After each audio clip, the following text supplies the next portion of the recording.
I've been involved in this understanding of the mind for 10 years, waking up to a deeper sense of who I am.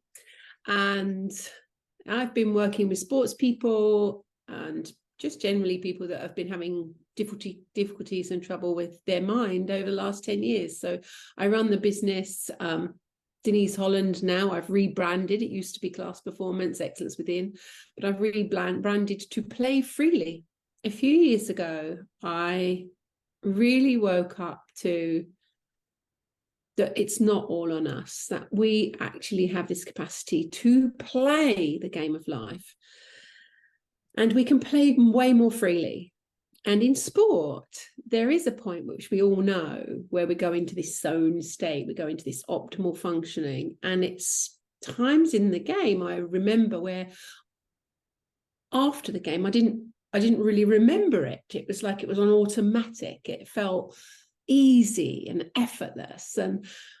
And so I connected the dots and realized that that's playing freely. That's playing without anything on it. That's just seeing what's possible, being curious, being fascinated about what's possible through this body and mind. And so I realized that, I see, Denise, you don't have to get into the zone. If you leave your mind alone and all the content on it, you kind of fall into a zone state. It's there all the time. And I was like, wow, and I didn't know that.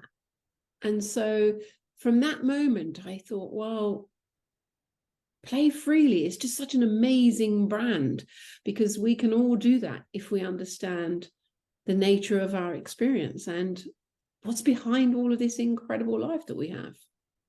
It's something that I'm really exploring at the moment, because I'm just about to have my knee replacement surgery on Friday. I get to, and all the synchronicities have happened, and I get to write one of my last chapters of the book. And I thought, well, I will include this in the book, and it will be written in real time. What is it that I go through in this lead up? Where does my mind go in this lead up?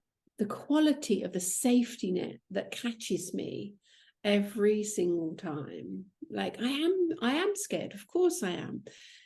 You know, I don't think anybody loves to go through pain, but I know that my knee is going to be really good afterwards. And I just feel that there's this sense of being held, and when the transient nature of all of the content of my thinking, when that changes, I just fall into this really beautiful space of love and peace and joy. And it seems to be what there's always there. It's a constant. It seems to be the nature of life, the essence of life, my spiritual nature. Because I always go there, like I always fall there. I always dissolve out of all of this mental activity into there. And it's never not there.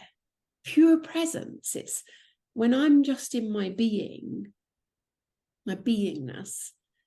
There is, Sydney Banks, who gave us this understanding all those years ago, 50 something years ago. He talked about the isness. When I first heard that, I was like, we're just here. There's no proving. There's no approval. We don't have to be right. We don't have to be first. All of that stuff of the conceptual mind. We're just here. How amazing is that? How many human beings had to go before us, Deb, for you and I to be sitting here having this conversation? How incredible is that? 2 cells create human life, human consciousness. Every time we eat our food, I always think this is really interesting. Like, at what point does food turn to consciousness? Without food, we wouldn't be here, fueling our body. And that's one of the mysteries. That's part of the magic, isn't it, of this intelligence behind life, and what we are when we fall out of our personal mind And that's not to give the personal mind a bad rap, because it's beautiful. It's, you know, we're both human and divine. And that's what I mean about the game of life and playing freely. Yes, I'll get caught up, and then I'll be still. And for me, I just love it with this, going into this operation, knowing that the quality of my thinking is somehow creating a higher frequency, a higher vibration, an expanded level of energy that is helping to manifest a really beautiful outcome. And for me, just knowing the truth of that we are creative machines, we are a creative process. We think we're an entity, but behind that, there's this creation, there's this creative process that's going on the whole time. And when we really look at that, wow, it's just, I'm just in awe of it. And when I go there with that, I don't know, it just saves me. Again and again, it saves me. That's the impact of my awakening to my spiritual nature, is that it gives me security. And it gives me the power, if you like, to create a reality which is really helpful. It's really helpful to me, and it's really helpful to what I can create in the world. So what difference does it make, Denise, if somebody is awake to the spiritual nature of life? And the way I describe it is that it's a bit like it's like a fork in the road. And on one side, you have an athlete, say, who has their goal, who wants to achieve something, and it says going to a particular championship. And they're not awake to their amazingness, this beautiful creative process that we're talking about here, Deb, this safety net. So they're trying to achieve, and they're going about their business. They're working hard, they're persevering, they're being determined, and they're striving, and they're putting in all of their hours, but it's from a place of, I'll be better when I get that medal. I'll be better when I get that improved time.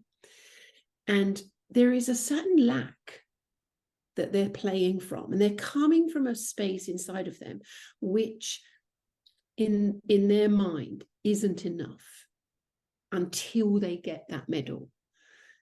And for me, that's been the biggest change, because when I realized, on the other side, you can still have the same championship, you can still have the same goals, you can still go for it, but you're playing from a place of security, and that you're already enough, and that you're already okay as human life.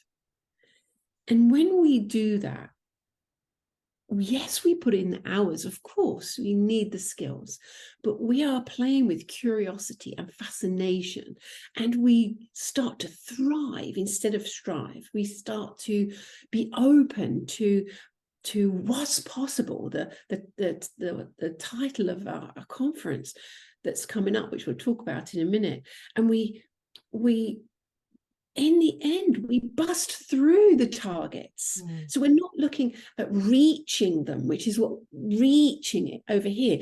When we play from a place of full joy, full out, playing freely, explore alike, we tend to go beyond anything that we thought was possible for us. And it's an absolute game changer.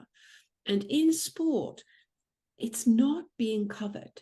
It's being talk about the physical, the technical, the tactical.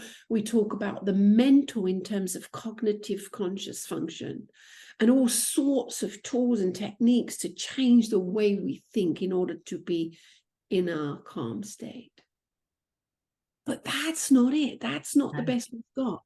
We have Mm. this new paradigm which goes beyond our mental activity to access something within us as human life, which allows us to be the best that we can be from a place of security, not from a place of needing to prove ourselves or our personal wants.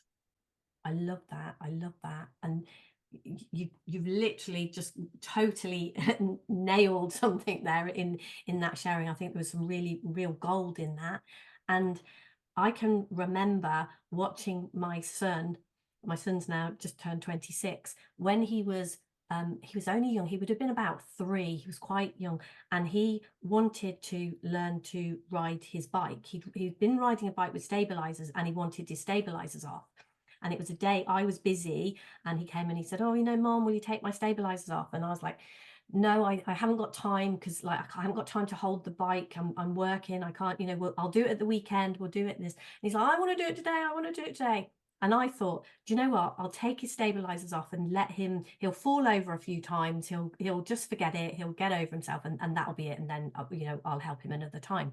So I took them off, and then I watched him. And over the next few hours, he took that bike out in the garden, and he fell off countless times, but there was just that zone state that you're talking about, that there was nothing riding on it, but he was giving it his all. He was in it. He was attentive. He was there. He was present, and he's 3 years old, but and at the end of that afternoon, he could ride his bike.